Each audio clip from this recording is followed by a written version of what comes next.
I was walking down the street the other day when I saw a plus size person walk ahead of me. Unknowingly, I caught myself staring at them. I stopped, only to do it again.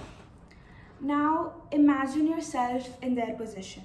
You're quietly walking down the street when you realize everyone's staring at you.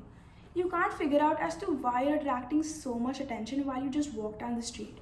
When you realize it's because you don't look like the people around you, it's because you don't fit in society's standards of beauty. The reason for this is how society has conditioned us to think or view any type of body other than the ideal body image.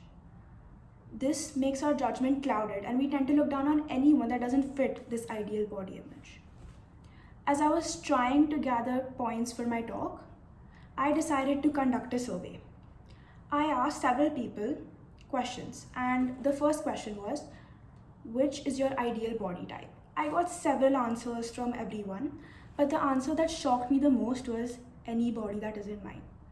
Now, considering the survey was filled by people approximately my age, give or take a year, I was really shocked as to someone so young could have such low self-esteem when it came to their looks. This just shows us that even if community acceptance is now developing, self-acceptance is still a major issue. Now, my next question was where I showed the people a picture of a plus size model lineup.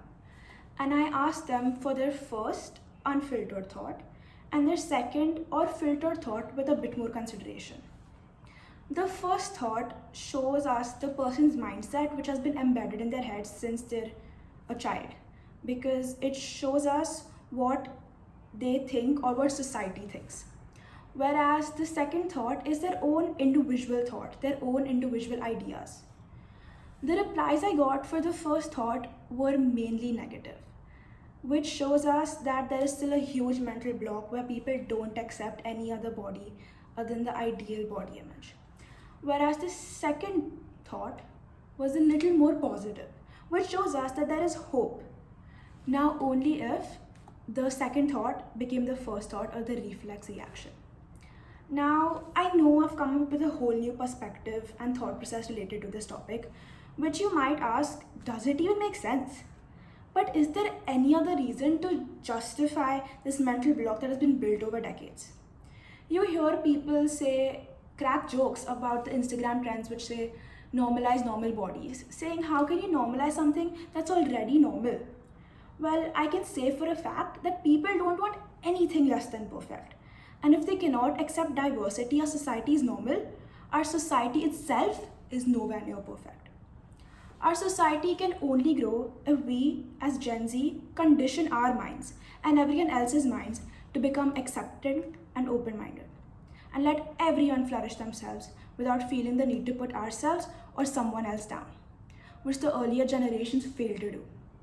As each generation grows, their mindset and viewpoint changes. We should try and change our generations as well as the other generation's mindset for the better. Alter people's perspective itself to make our society somewhat near perfect. Thank you.